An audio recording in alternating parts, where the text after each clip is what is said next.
Millionaire left his wallet on the table to see the waitress' reaction, but he didn't imagine that his life would change too. The fluorescent lights in Murphy's diner buzzed like angry wasps overhead, casting harsh shadows across cracked vinyl booths that had seen better decades.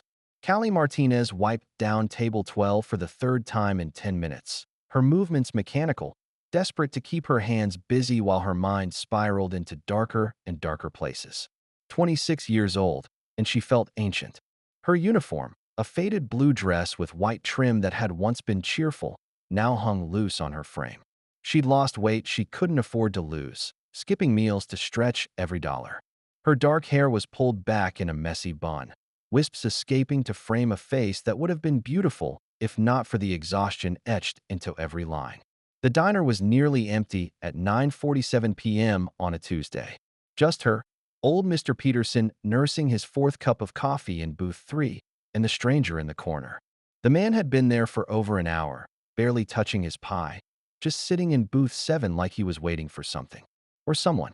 Callie's phone, a cracked, ancient thing she'd bought secondhand, buzzed against her hip. She pulled it out with trembling fingers, already knowing what she'd find. Another text from her babysitter, Mrs. Chun.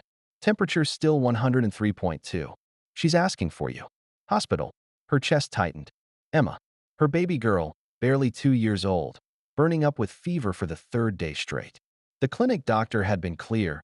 Bacterial infection, needed antibiotics. Nothing over the counter would touch it. The prescription sat in her purse like a weight.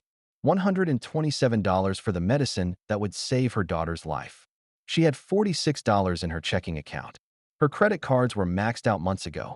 She'd sold everything she could, her grandmother's jewelry, her laptop, even her phone case yesterday for $5. She'd borrowed 20 from Maria, the day shift waitress, and another 15 from Tony in the kitchen. Everyone knew her situation. Everyone had helped what they could. But it wasn't enough. It was never enough. Callie closed her eyes and felt the familiar burn of tears threatening. No, not here. Not now. She couldn't break down at work. She needed these hours, needed every tip, needed this job that barely paid enough to keep them afloat even on the best days. She glanced at the clock. 2 hours left on her shift. 2 hours of forcing smiles and pretending everything was fine while her daughter fought a fever that wouldn't break. The stranger in booth 7 shifted, and Callie looked over. He was an odd one, mid-30s, she guessed, with dark hair that needed a cut and clothes that looked like he'd grabbed them from a thrift store. Worn jeans with frayed hems, a gray hoodie that had seen better days, scuffed sneakers. He didn't look like he had money, but there was something about him. The way he held himself, maybe.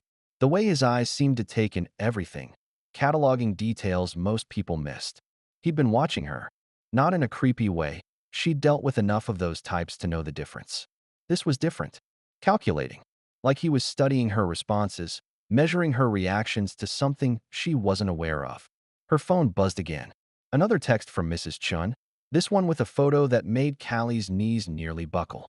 Emma, her beautiful baby girl, lying listless in the elderly woman's arms, her chubby cheeks flushed red with fever, her normally bright eyes dull and unfocused. I'm worried, Mija. Really worried. The prescription bottle in her purse seemed to grow heavier. $127. Might as well have been $1,270 or $12,700. She didn't have it. Wouldn't have it. Her next paycheck was a week away, and even then, after rent and utilities and the childcare she owed Mrs. Chun, there'd be nothing left. She thought about calling Emma's father. Marcus had disappeared the day she told him she was pregnant, blocked her number, moved across the state to avoid child support. She'd tried tracking him down through friends, through social media, but he'd vanished like smoke. Some men were good at that, vanishing when things got hard. The stranger's phone rang, a sharp sound in the quiet diner. He answered it with a quiet, yeah, then stood up. I'll be right there, he said, and headed for the door. That's when Callie saw it. His wallet, sitting there on the table, right next to his untouched slice of apple pie. Leather, worn but expensive looking, and, her breath caught, it was open. Not just open, splayed wide, like he'd pulled it out to pay and then forgotten it entirely. She could see the money from where she stood. Bills. Thick ones. More cash than she'd seen in one place in years. Her heart started pounding so hard, she was sure old Mr. Peterson could hear it from 3 booths away. She looked around the diner. The stranger was outside now, pacing in the parking lot with his phone pressed to his ear. Mr. Peterson was reading his newspaper, glasses perched on the end of his nose. No one else. No cameras. Murphy was too cheap for security systems. No witnesses. Just her and that wallet. $127. That's all she needed. Probably less than what was sitting right there, forgotten and unguarded. The man looked well off, even in his thrift store clothes. He wouldn't miss it. Not really. And Emma. Emma was dying. The thought hit her like a physical blow. Her baby was burning up with fever, and here was the solution, sitting on a cracked Formica table under buzzing fluorescent lights. Callie's feet moved without her permission, carrying her closer to booth 7. Her hands shook as she reached for the coffee pot. A reason to be at the table, just in case someone looked. But her eyes were locked on that wallet, on the money visible inside. She could see hundreds, multiple hundreds, more money than she made in 2 weeks of double shifts and aching feet and forced smiles at customers who looked through her like she was furniture. Her fingers trembled as she set the coffee pot on the table. The wallet was right there. Right there. One quick motion, and she could slip out enough to cover the prescription. Maybe even enough for the urgent care visit Emma probably needed. The stranger would never know exactly how much he'd had. People were bad at keeping track of cash. She reached out, her hand hovering inches from the leather. This wasn't her. She wasn't a thief. She'd never stolen anything in her life, not even candy as a child. But Emma's fever-bright face flashed in her mind. The way her daughter had whimpered "Mama" in a voice so small and sick it broke Callie's heart into pieces. What kind of mother was she if she didn't do everything, to save her child? Her fingers moved closer. But then shame rose in her throat like bile.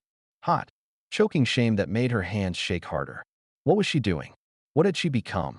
Standing here in a diner at nearly 10 at night, ready to steal from a stranger because she couldn't take care of her own child. The tears came then, hot and fast, blurring her vision. She snatched her hand back like the wallet had burned her, pressing her palms against her eyes to stop the flood. She couldn't do it. She couldn't steal. Even for Emma. Even to save her daughter's life, she couldn't cross that line. Because what kind of world would she be building for Emma if she did? What kind of example would she be setting? But God, it hurt. It hurt to be good when being good meant watching your child suffer. Through the window, she could see the stranger still pacing, still talking. He'd be back any minute. She had to decide. Right now, this moment would define everything that came after. Callie picked up the wallet with hands that shook so violently she nearly dropped it. She closed it gently, as if it were made of glass, and walked on unsteady legs to the manager's office in the back. Dave Murphy looked up from his paperwork, his perpetually tired face creasing with concern. "What's wrong, Cal? You look like you've seen a ghost." "Customer left his wallet," she managed, her voice barely above a whisper. She set it on his desk like it weighed 1,000 pounds. "Table 7. He's outside on a call." Dave nodded absently, already turning back to his receipts. "I'll keep it safe till he comes back." "Thanks, kiddo." Callie walked back to the main dining area on legs that felt like water. She couldn't look at booth 7, couldn't think about what she'd almost done. Instead, she grabbed the coffee pot and headed to Mr. Peterson's table, muscle memory taking over where her conscious mind had checked out. "More coffee, Mr. Peterson?" He looked up at her with kind eyes behind wire-rimmed glasses. "You all right, dear? You look pale." "Just tired," she lied, filling his cup with hands that still trembled. "Long day." The bell over the door chimed, and the stranger walked back in. Callie kept her back to him, focusing on Mr. Peterson's crossword puzzle like it held the secrets of the universe. 7 across, moral dilemma. 6 letters. Behind her, she heard the man's footsteps stop at booth 7. A pause. Then his voice, calm and unsurprised. "Excuse me." She had to turn around, had to face him. He was standing by his table, looking at her with those sharp, calculating eyes. "I seem to have misplaced my wallet," he said. His voice was quiet, educated, with just a hint of an accent she couldn't place. "Oh." She cleared her throat, tried to sound normal. "I'll ask the manager. Sometimes people turn things in." She walked to the back on unsteady legs, her heart hammering against her ribs. Dave looked up when she knocked on his doorframe. "The customer's asking about his wallet," she said. "Right here." Dave picked it up from his desk. Good thing you're honest, Cal. Most people would have been tempted by all that cash. All that cash. The words hit her like a slap. Dave had looked inside, had seen exactly what she'd seen. More money than she could imagine just sitting there, unguarded. She took the wallet back to the stranger, who was now sitting in his booth, watching her approach with an unreadable expression. Here you go, she said, setting it on the table in front of him. Someone turned it in. Someone, he repeated, his eyes never leaving her face. That was kind of them. Callie nodded and started to turn away, but his voice stopped her. Miss? She turned back, expecting questions, accusations maybe. But his expression was softer now, almost gentle. Thank you, he said simply. She didn't trust herself to speak, so she just nodded again and walked away. Behind her, she heard him call Dave over, heard the quiet murmur of conversation, but she couldn't make out the words. She focused on cleaning table 12 again, the same table she'd cleaned 20 times already tonight. When she finally looked up, the stranger was gone. In his place was a folded piece of paper and something else that made her heart stop. Money. A lot of money. More money than she'd ever seen in one place in her entire life. With shaking hands, she unfolded the paper. The handwriting was neat, controlled. For being the person your daughter needs you to be. A friend. $500. 5 $100 bills. Crisp and clean and impossible. Callie grabbed the money and the note and ran. She burst through the diner's front door into the cool night air, looking frantically around the parking lot. There, a dark sedan pulling out onto the main road. Wait, she called, running after the car in her sensible work shoes, her heart pounding for entirely different reasons now. Wait, please. But the car was already gone, disappearing into the stream of late-night traffic. She stood there in the parking lot, breathing hard, clutching $500 and a note that changed everything. Inside, her phone was buzzing. Another text from Mrs. Chun, probably. Another update on Emma's fever, another reminder of what this money could do. But something was wrong. This felt wrong. Not the money itself. She could practically feel her daughter's fever breaking with the medicine it could buy. But the weight of it. The implications. Why had he given this to her? How had he known she needed it? And what did he mean about being the person her daughter needed her to be? Standing in that parking lot under the harsh glow of a streetlight, Callie Martinez held $500 and felt more confused than ever. Because sometimes, when you're drowning, someone throws you a life preserver. But sometimes, that life preserver comes with strings attached that you can't see until it's too late. Callie stood in the parking lot for a full 5 minutes, staring at the money in her hands like it might disappear if she blinked. $500. More than enough for Emma's prescription. More than enough for the urgent care visit she'd been putting off. More than enough to fix everything that was broken in their small, struggling world. But it felt like holding fire. Her phone buzzed insistently against her hip, and she pulled it out with fumbling fingers. Mrs. Chin's number flashed on the cracked screen, and Callie's heart lurched. Hello. Mija. Mrs. Chin's voice was tight with worry. I think we need to take her to the hospital. Her temperature? It's 104 now. She's not responding like she should. The parking lot tilted under Callie's feet. 104. That was dangerous. That was life-threatening. She gripped the money tighter, feeling the bills crinkle in her sweaty palm. I'm coming, she said. I'm coming right now. Take her. Take her to St. Mary's emergency room. I'll meet you there. Callie, do you have? I have it, she said quickly, cutting off the question she'd heard a dozen times in the past week. Do you have insurance? Do you have money? Do you have any way to pay for this? I have what we need. She hung up and ran back into the diner, her work shoes slapping against the linoleum. Dave looked up from the register, surprised to see her back so soon. I have to go, she said, already untying her apron with shaking hands. Family emergency. Emma's sick. Dave's expression softened. He had kids of his own, knew the terror in a parent's voice when their child was in danger. Go, he said. Don't worry about clocking out. Just go. Callie grabbed her purse from the employee closet and ran to her car, a 2003 Honda Civic with more miles than a taxi and a tendency to stall at red lights. Her hands shook so badly she could barely get the key in the ignition. The drive to St. Mary's Hospital felt like it took forever and no time at all. The emergency room parking lot was half full, ambulances coming and going under the harsh white lights of the emergency bay. Callie parked crooked across 2 spaces and ran toward the sliding glass doors, the money still clutched in her fist. She found Mrs. Chun in the waiting room, holding Emma against her chest. The older woman's face was creased with worry, her gray hair pulled back in a neat bun despite the late hour. In her arms, Emma looked so small, so fragile. Her normally rosy cheeks were flushed bright red, and her eyes were closed, her breathing rapid and shallow. "How long have you been waiting?" Callie asked, taking her daughter into her arms. Emma's skin was burning hot, like holding a tiny furnace. 20 minutes, Mrs. Chin said. They said it would be a while. The nurse took her temperature, but she gestured helplessly at the crowded waiting room. Kelly looked around. Parents with crying children, elderly people slumped in uncomfortable chairs, the steady stream of people checking in at the reception desk. On a Tuesday night, the emergency room was still packed. It could be hours before they saw a doctor. Hours Emma didn't have. Callie walked to the reception desk, where a tired-looking woman in scrubs was processing paperwork. The nameplate on the desk read, Nurse Patterson. "Excuse me," Callie said, her voice steady despite the panic clawing at her chest. "My daughter's temperature is 104. She's 2 years old. How long before we can see someone?" Nurse Patterson looked up, her expression professional but not unkind. "We're doing our best, Han. The doctor will see the most critical cases first. If her condition changes, let us know immediately." "It is critical," Callie said, louder than she'd intended. Several people in the waiting room looked over. "She's burning up. She's barely responsive. Please, I understand your concern," the nurse said, her voice taking on the patient tone of someone who'd had this conversation 1,000 times. "But I need you to fill out these forms first.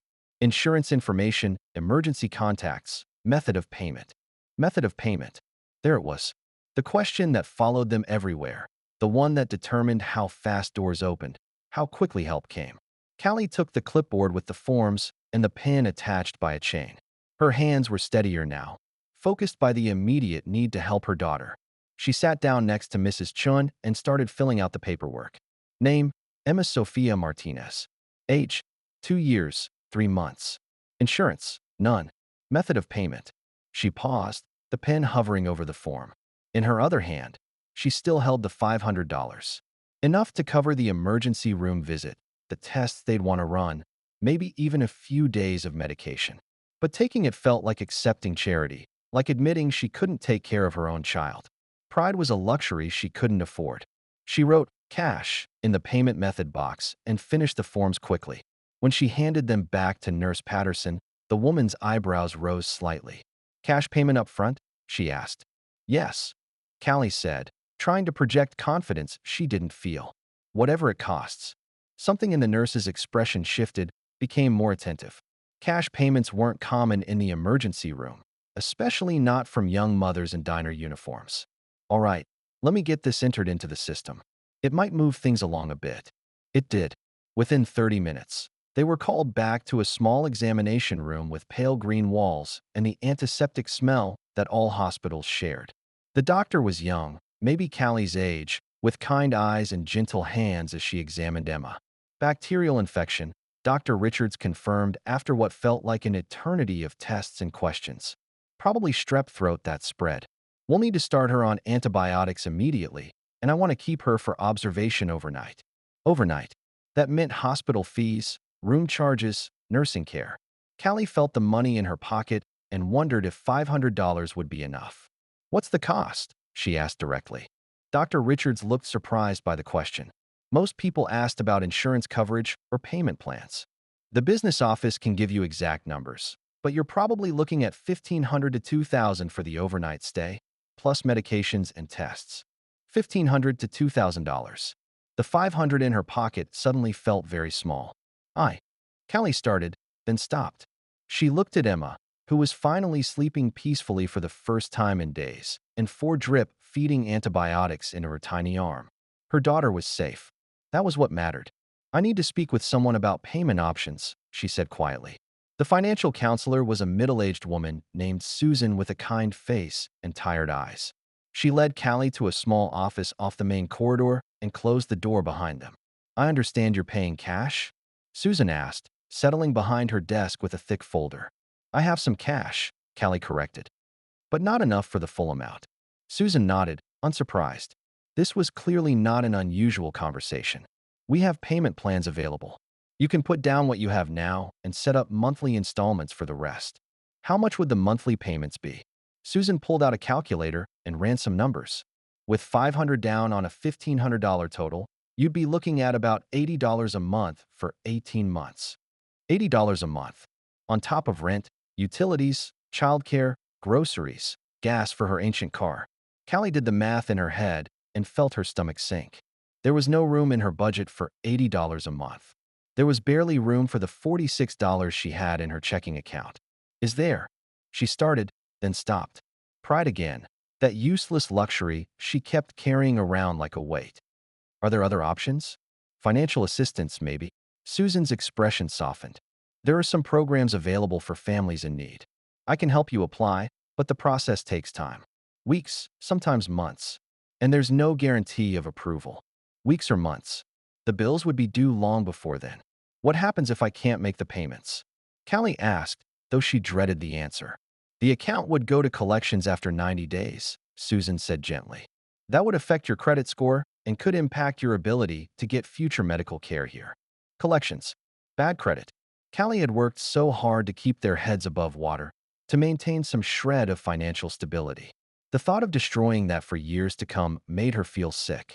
I need some time to think, she said. Of course, Susan said. Your daughter will be fine tonight. The important thing is that she's getting the care she needs.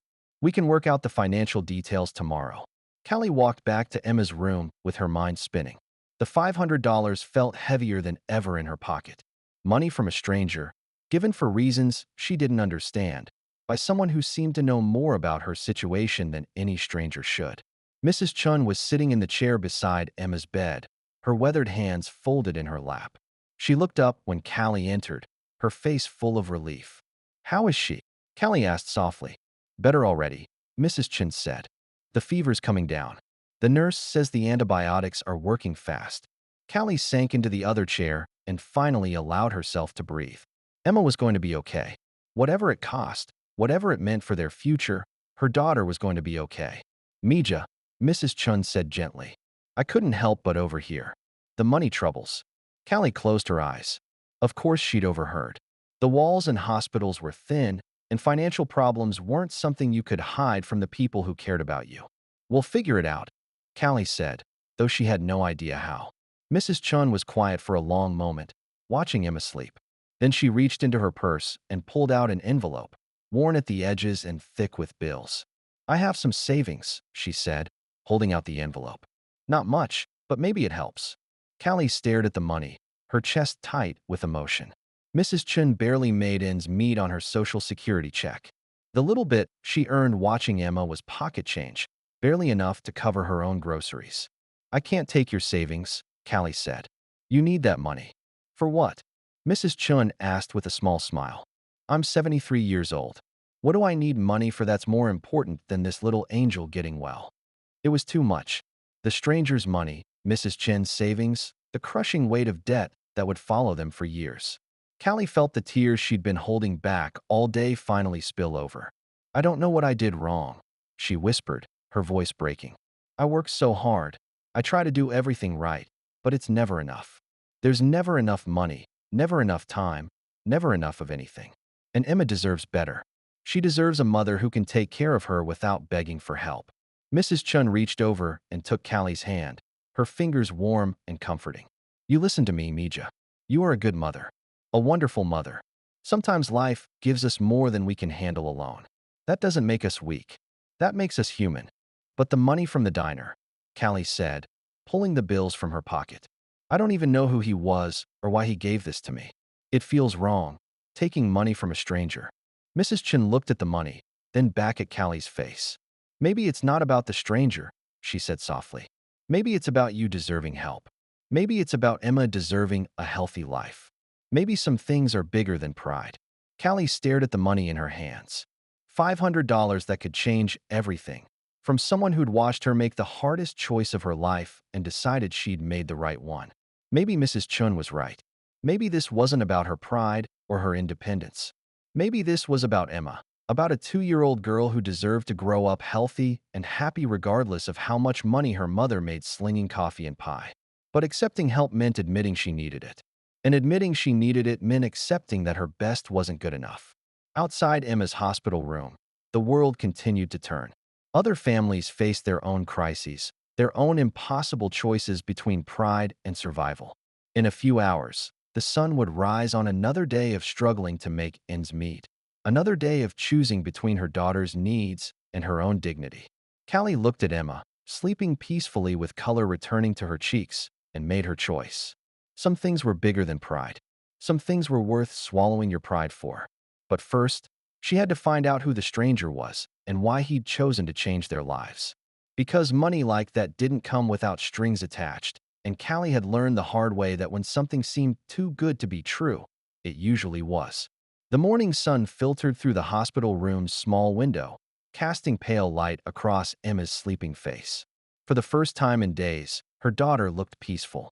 The fever had broken around 3 a.m., and Emma had slept soundly ever since, her breathing easy and natural. Callie hadn't slept at all.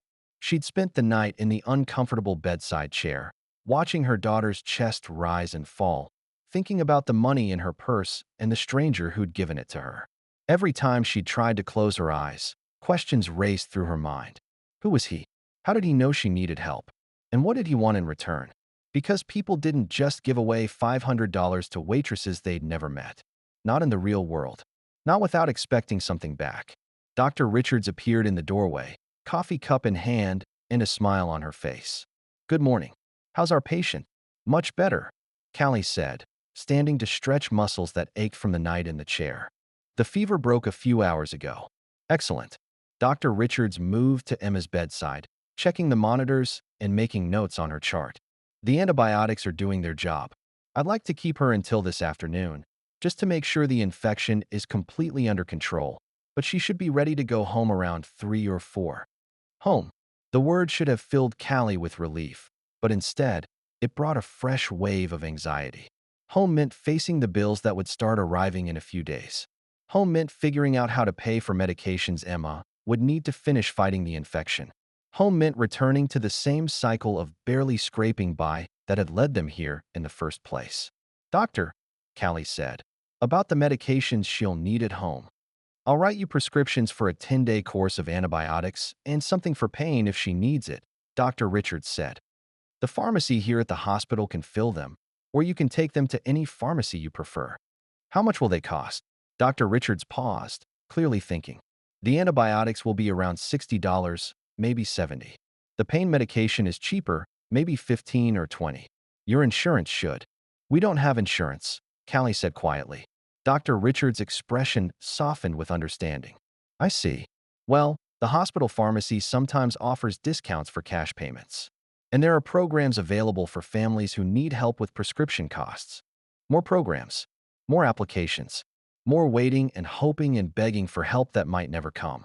Emma stirred in her bed, her dark eyes opening slowly.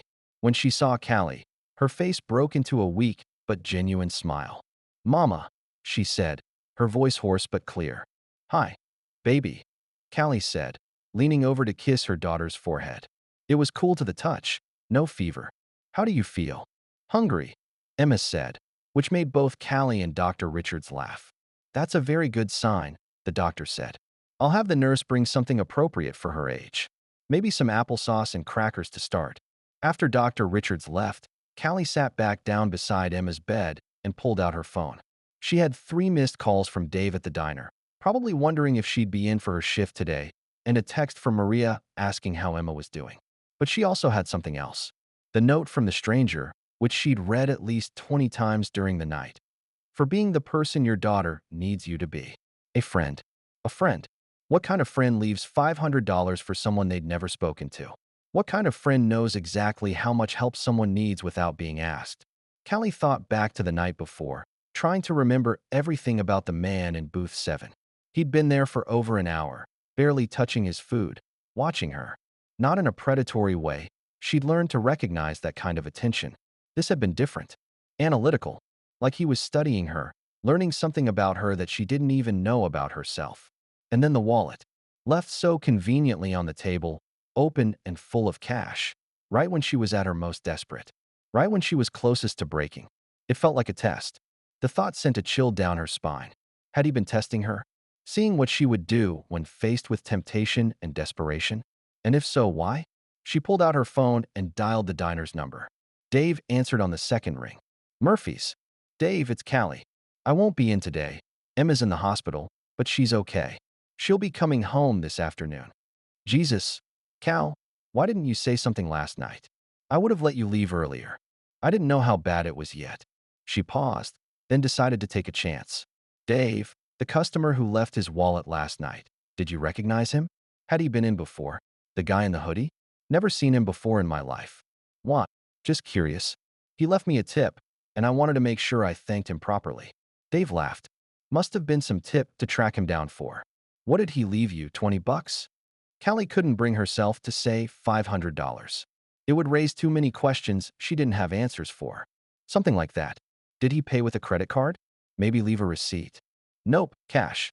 Paid his check and walked out. Didn't even wait for change. Left a 20 on a $12 tab. Seemed like he was in a hurry.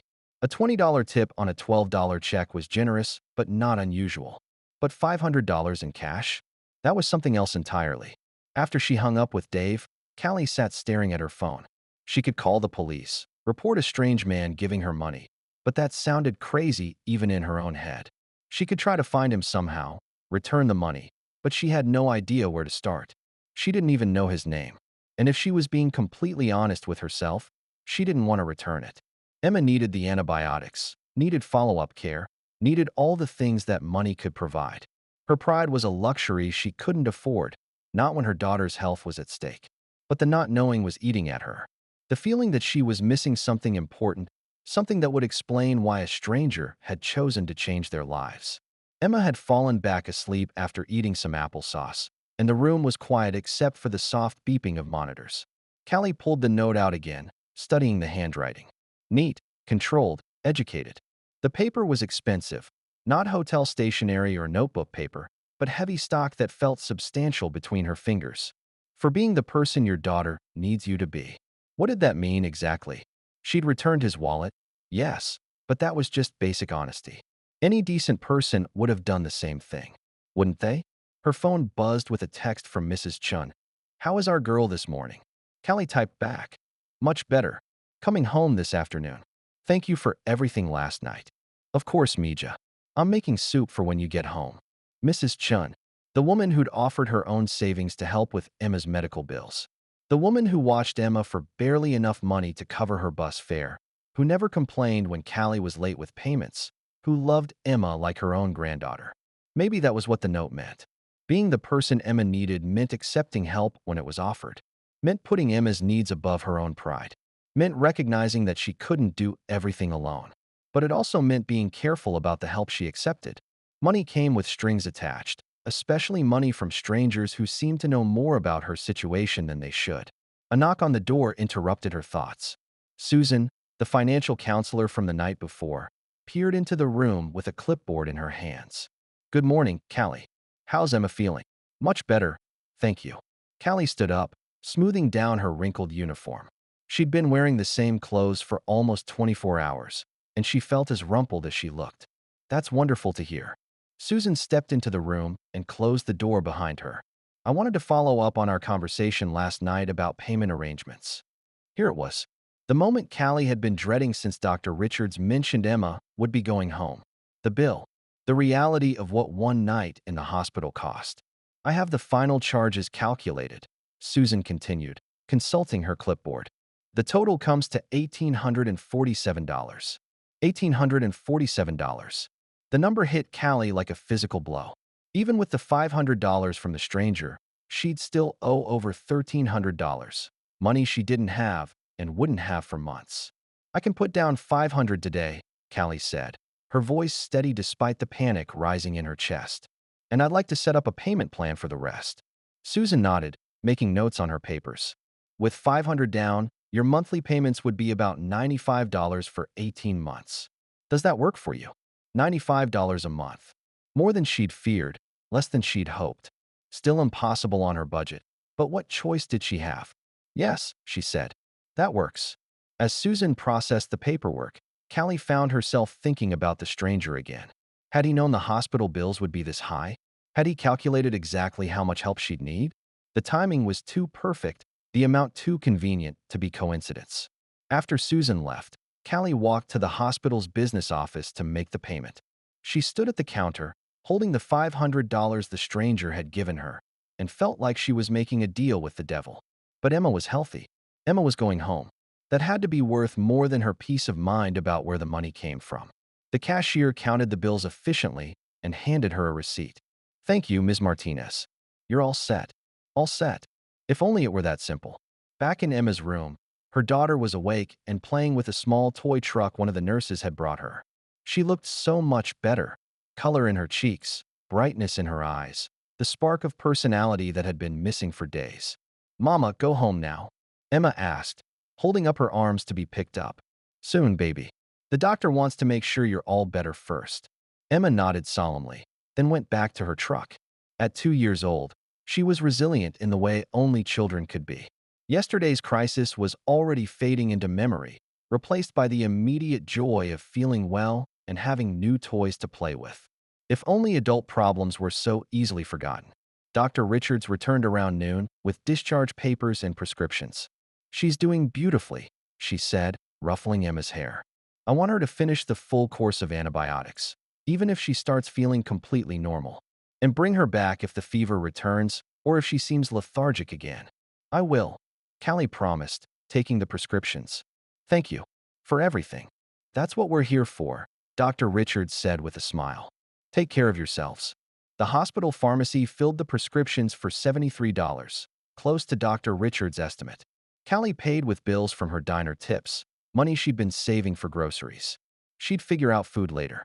Emma's health came first. Always. By 4 o'clock, they were walking out of St. Mary's Hospital into the afternoon sunshine. Emma was in her stroller, clutching her new toy truck and babbling happily about going home.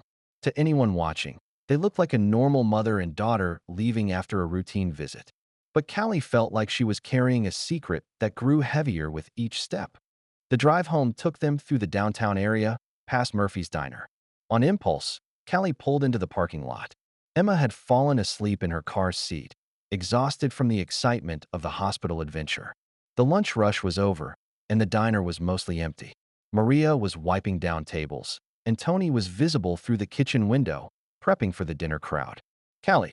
Maria looked up as they walked in, her face lighting up with relief. How's Emma? Dave said she was in the hospital.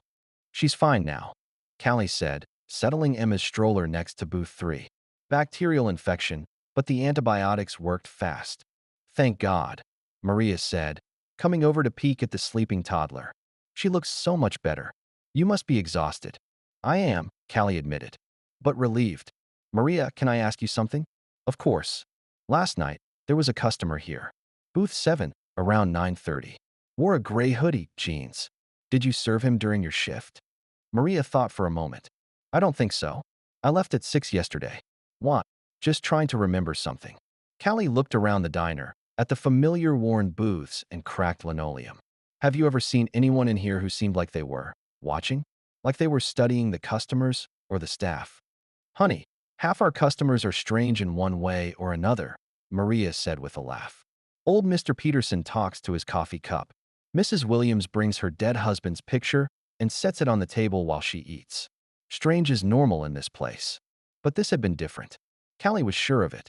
The man in booth 7 hadn't been mentally ill or grieving or lonely. He'd been calculating.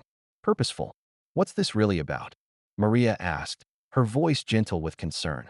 Callie hesitated. She'd known Maria for 2 years, had borrowed money from her, had shared the struggles of single motherhood and minimum wage work.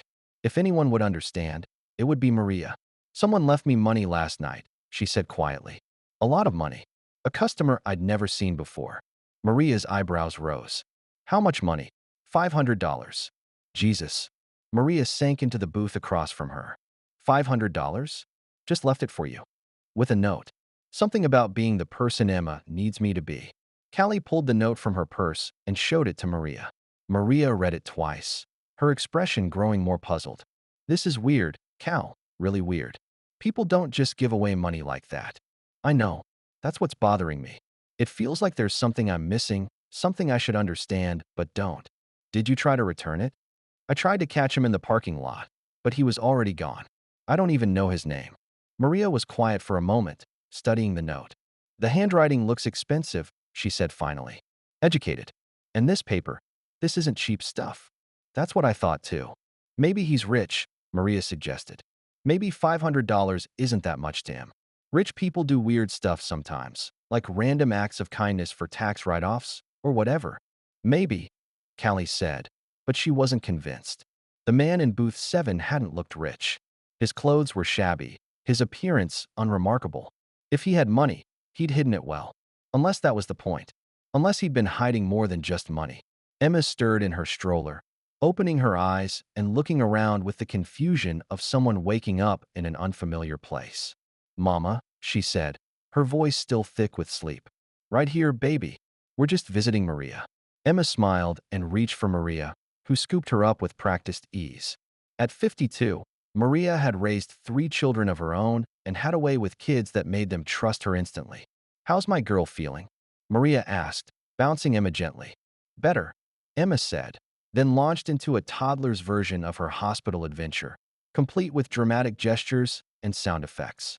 While Maria entertained Emma, Callie found herself staring out the window at the street beyond. Somewhere out there was the man who'd changed their lives with a simple act of generosity. Somewhere out there were answers to questions she didn't even know how to ask. But did she really want those answers? Did she want to know why a stranger had chosen to help them? What he'd seen in her that made him leave $500 on a diner table? Or was she better off accepting the gift for what it appeared to be? A miracle when they needed one most? Her phone buzzed with a text from Dave. Heard Emma's doing better. Take tomorrow off too if you need it. The extra rest will do you both good. Tomorrow off. Another day without tips, another day of missed income. But also another day to spend with Emma, to make sure she was fully recovered before returning to the chaos of work and childcare and constant financial stress. Another day to try to figure out who the stranger was and what he wanted from them. Because despite what Maria said, despite what her desperate heart wanted to believe, Callie was certain of one thing. People didn't give away $500 without expecting something in return. The question was what? And when would the bill come due?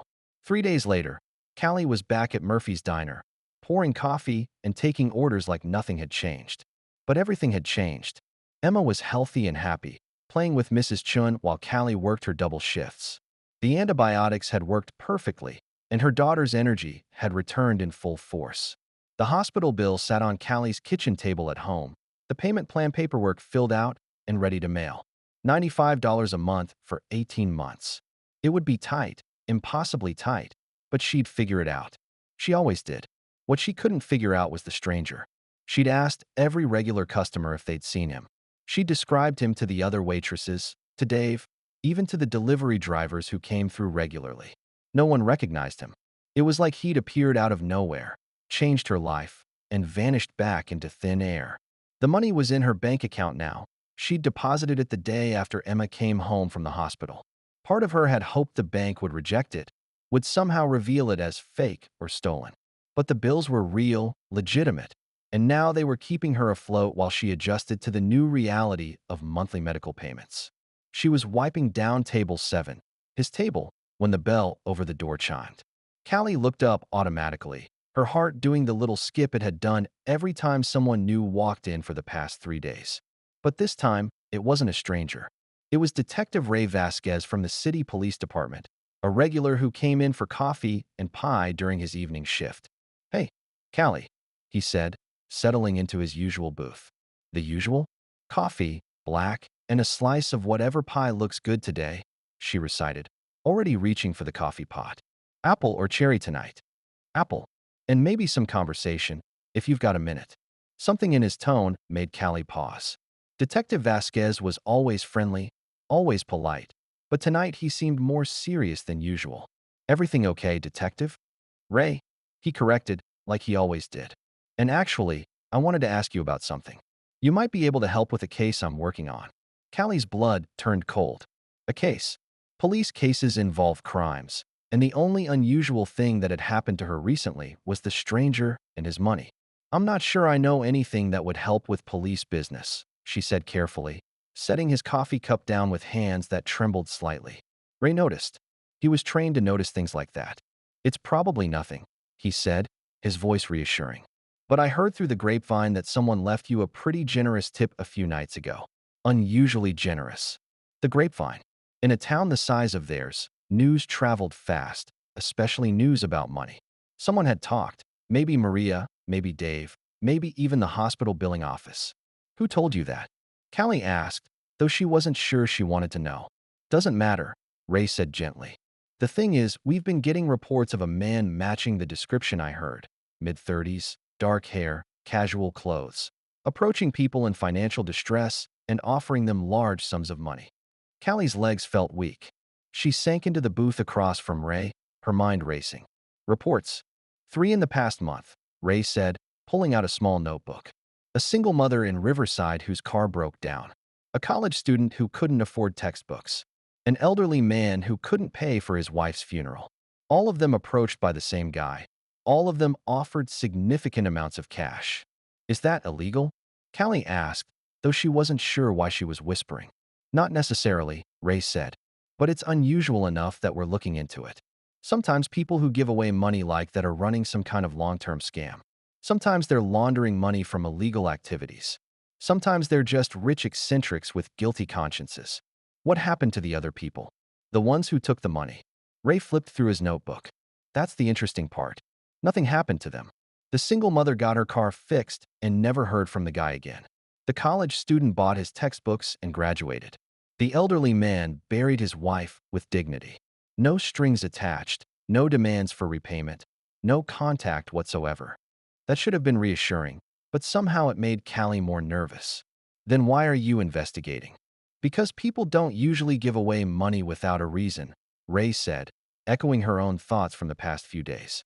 And when someone's throwing around tens of thousands of dollars in cash to strangers, we want to know where that money's coming from. Tens of thousands of dollars. The number made Callie's head spin. If he'd given 500 to her and similar amounts to 3 other people, plus whatever he'd given to others who hadn't reported it. How much money are we talking about? She asked. Hard to say exactly, but probably at least $20,000 or $30,000 in the past 6 months. Maybe more. Ray leaned forward, his expression serious but kind. Callie, I need you to tell me exactly what happened the night you met this man. Everything you remember, no matter how small it seems. So she told him. About Emma's fever, about the prescription she couldn't afford, about the desperate moment when she'd almost taken money from his wallet, about the choice she'd made to return it instead, and the mysterious tip that followed. Ray took notes as she talked, asking clarifying questions about the man's appearance, his behavior, the exact wording of the note he'd left. Can I see the note? He asked when she finished. Callie pulled it from her purse, the paper now soft from handling. Ray examined it carefully, holding it up to the light. High-quality paper, he murmured. Expensive. And the handwriting. He looked up at her. Do you still have the money? I deposited it, Callie said, defensive despite herself. I used it to pay for Emma's hospital bills. She was sick. She needed medicine. Hey, Ray said, raising his hands in a calming gesture. I'm not suggesting you did anything wrong. You helped your daughter when she needed help. No one's going to fault you for that. But Callie felt guilty anyway. She'd taken money from someone who might be a criminal, had used it to pay for Emma's care without knowing where it came from. What should I do? She asked. Nothing different than what you're already doing, Ray said, closing his notebook. Live your life, take care of Emma. But if this man contacts you again, if he shows up here, calls you, anything, I want you to let me know immediately. Do you think he will? Contact me again. Ray was quiet for a moment, considering. Honestly, I don't know. The pattern with the other victims suggests he doesn't make contact after the initial gift. But you're different. Different how? You tried to return the money. You chased him down in the parking lot to give it back. That's not something the others did. The implication hung in the air between them. She'd made herself memorable. She'd stood out from the other recipients of his strange generosity. Ray, she said quietly, do you think he's dangerous? I don't have any evidence that he's hurt anyone, Ray said carefully. But someone with that much cash to throw around, someone who seems to know details about people's personal problems, that's not normal behavior. So I want you to be careful. Trust your instincts. And call me if anything feels wrong." He left his card on the table along with money for his coffee and pie. After he walked out, Callie sat alone in the empty diner, staring at the business card and feeling like the walls were closing in around her. Detective Ray Vasquez, City Police Department. His cell phone number was written in neat handwriting on the back. She thought about the other people the stranger had helped. A single mother with car trouble, a college student who needed textbooks, an elderly man who couldn't afford his wife's funeral. All of them in desperate situations, all of them facing problems that money could solve. All of them, like her, people who were trying to do the right thing despite impossible circumstances. But how had he known? How had he found them at exactly the right moment, when they needed help most? That level of knowledge about strangers' lives wasn't coincidence. It required research, investigation, surveillance. The thought made her skin crawl. Her phone buzzed with a text from Mrs. Chun. "Emma asking for you. When will you be home?" Home, where Emma was safe and healthy and happy, unaware that her recovery had been paid for with money from a mysterious stranger who might be watching them even now. Callie looked around the diner, suddenly aware of every shadow, every reflection in the windows. Was he out there somewhere, watching her reaction to the police visit? Did he know that Detective Vasquez had spoken to her? The bell over the door chimed, and Callie jumped, her heart racing. But it was just Mr. Peterson coming in for his nightly coffee and crossword puzzle. "Evening, Callie," he said, settling into his usual booth. "You look like you've seen a ghost." A ghost? Maybe that's what the stranger was, a ghost from someone else's life, someone with the resources to play guardian angel to struggling families. But ghosts didn't carry wallets full of cash. Ghosts didn't leave notes written on expensive paper. Ghosts didn't choose their victims so carefully. As Callie poured Mr. Peterson's coffee, she made a decision. She was going to find out who the stranger was and what he wanted from her. She was going to figure out how he'd known about Emma's illness, about her financial struggles, about the exact moment when she'd be desperate enough to consider theft. Because Detective Vasquez was right about one thing. People didn't give away money without a reason. And Callie was going to find out what that reason was before it destroyed the fragile life she'd built for herself and Emma. Even if it meant discovering truths she wasn't prepared to face. 2 weeks after Detective Vasquez's visit, Callie had almost convinced herself that the stranger was never coming back. The police investigation had gone quiet. No new reports, no additional sightings, no leads on the mysterious benefactor who'd been helping people across the city. Life had settled into a new routine. Emma was completely healthy, full of energy and mischief. The first payment on the hospital bill had been sent, leaving Callie's budget even tighter than before, but manageable. She'd picked up extra shifts at the diner, working doubles whenever Dave would let her, saving every tip to build a small emergency fund. She was wiping down tables after the dinner rush when she saw him. The same man from booth 7, walking through the parking lot toward the diner's entrance. Same worn jeans, same gray hoodie, same unremarkable appearance that had fooled her into thinking he was just another struggling customer. But now she knew better. Callie's hands trembled as she set down her cleaning cloth. Her first instinct was to run to the phone and call Detective Vasquez. Her second was to grab Emma from Mrs. Chin's house and disappear. But neither option would give her the answers she desperately needed. The bell over the door chimed, and he walked in. Up close, in the harsh fluorescent light, she could see details she'd missed before. His clothes were worn but expensive, designer jeans faded from use, not cheap manufacturing. A watch that looked simple but probably cost more than she made in 6 months. Shoes that had been resold professionally, the kind of maintenance that only made sense for very expensive footwear. He looked around the diner, his gaze settling on her with what might have been recognition or might have been calculation. Then he walked to booth 7, the same booth as before, and sat down. Callie took a deep breath and walked over with the coffee pot. Her hands were steady now, her voice calm. 2 weeks of wondering had prepared her for this moment. "Coffee?" she asked. "Please," he said. His voice was the same as she remembered, quiet, educated, with that hint of an accent she still couldn't place.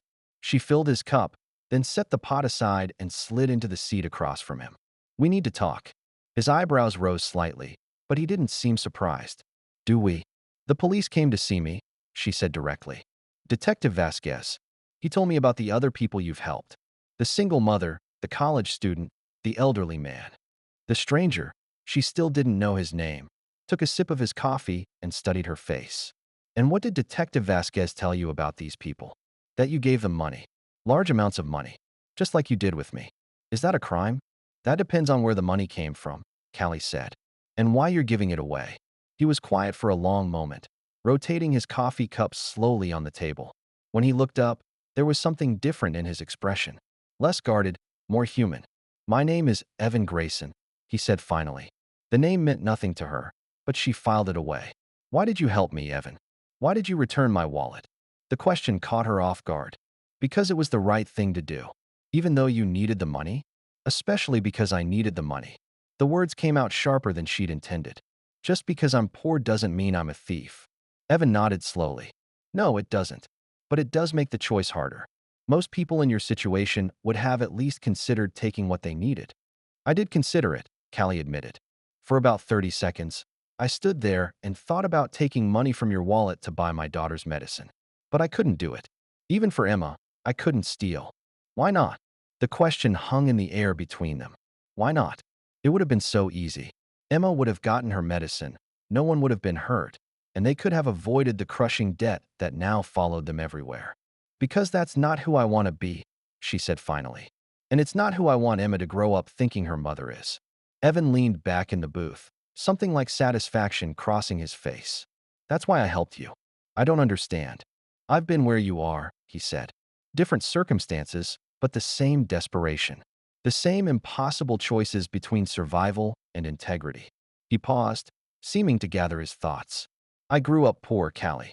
Not just working class poor, but hungry every night, evicted every few months poor. My mother worked 3 jobs, and it still wasn't enough. Callie found herself leaning forward, drawn into his story despite her wariness. When I was 12, she got sick, Evan continued. Cancer. The medical bills were impossible, even with the charity care programs. We were going to lose everything. Our apartment, what little we had, everything. And one day, I saw an opportunity. He was quiet for so long that Callie thought he'd changed his mind about telling her. Then he spoke again, his voice barely above a whisper. I was at the grocery store with my mother. She was paying for food with food stamps, and the man in front of us dropped his wallet. Thick with cash, credit cards, everything. My mother was in the bathroom, sick from the chemo. It would have been so easy to take what we needed. Did you? I stood there for 5 minutes, holding that wallet, knowing it could save us. He looked up at her with eyes that held old pain. And then I ran after the man and gave it back. Like I did with you. Exactly like you did with me. Evan's smile was sad. The man was grateful. He gave me $20 as a reward. $20 when we needed thousands. What happened to your mother? She died 6 months later, he said simply. We lost the apartment. I went into foster care. Spent the rest of my childhood bouncing between homes, never staying anywhere long enough to feel settled. Callie felt her chest tighten with sympathy. I'm sorry. Don't be. It made me who I am today. Evan pulled out his phone and showed her the screen. It displayed a news article with his photo, a professional headshot that looked nothing like the man sitting across from her. The headline read, Tech entrepreneur Evan Grayson sells company for $847 million. Callie's mouth fell open. $847 million. The number was so large it didn't seem real. You're a billionaire, she whispered. Not quite, but close enough, Evan said, putting the phone away. I started a software company when I was 23. Spent 15 years building it into something worth selling. And now I have more money than I could spend in 10 lifetimes. So you give it away to strangers. I give it to people who remind me of myself, he corrected. People who are facing impossible choices but still choose to do the right thing. People who could take the easy path but don't. Callie stared at him, trying to reconcile the billionaire entrepreneur with the man in worn jeans sitting across from her. How do you find them? How did you know about Emma's illness, about the prescription I couldn't afford? I hire people, Evans said. Private investigators, social workers, people who know how to identify families in crisis. They give me reports, and I choose who to help. You had me investigated? I had dozens of people investigated. Single parents, struggling students, elderly people on fixed incomes. People who were working hard but still couldn't make ends meet. He leaned forward, his expression intense. Do you know how rare it is to find someone who'll choose integrity over survival? who'll do the right thing even when the wrong thing would solve all their problems. So this was all a test? The wallet was a test, Evan admitted. But what happened after wasn't. When you tried to return the money I left, when you chased me down in the parking lot because you didn't think you deserved help, that wasn't part of any plan. Callie felt a mix of anger and confusion swirling in her chest. You manipulated me. You set up a situation where I was tempted to steal, then rewarded me for not stealing. Yes, he said simply. I did. That's sick. Is it? Evan's voice was calm, non-defensive. You needed help. Emma needed medicine. I had the resources to provide that help. The only question was whether you were the kind of person I wanted to help. What gives you the right to judge people like that? Nothing, he said. Absolutely nothing. But I'm going to give away most of my money before I die, and I want it to go to people who will use it well. People who understand the value of doing the right thing even when it's hard. Callie sat back in the booth, her mind reeling. Part of her was furious at being manipulated, at being treated like a lab rat in some billionaire's psychological experiment. But another part of her understood the logic behind it. The other people you helped, she said, did they all pass your test? In different ways, yes. The single mother with car trouble turned in a purse she found with $300 in it. The college student tutored younger kids for free, even though he was working 2 jobs. The elderly man had been volunteering at a soup kitchen every week for 3 years, even though he could barely afford his own food. So you reward good behavior like training a dog. Evan winced. I know how it sounds. But Callie, do you know what your $500 became? She shook her head. Emma's medicine, her hospital bill, food and rent, and all the things that kept your family stable while she recovered. He paused. And more than that, it became proof that someone was watching, that someone cared about the choices you made. How many people go through their entire lives without anyone noticing their integrity? Despite herself, Callie felt tears prick at her eyes. He was right about that. She'd been struggling alone for so long, making hard choices in empty diners and hospital corridors, with no one to witness her small acts of decency. What do you want from me now? She asked. Nothing, Evans said. I wanted to explain, to apologize for the deception, and to tell you something important. What? There's more help coming. Not from me directly. I think I've interfered enough in your life. But there are programs, opportunities, resources that will become available to you in the coming weeks. A scholarship fund for single mothers pursuing education. A job training program that provides childcare. A low-income housing initiative that will cut your rent in half. Callie stared at him. More tests.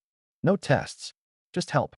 The kind of help that comes from living in a community where people look out for each other.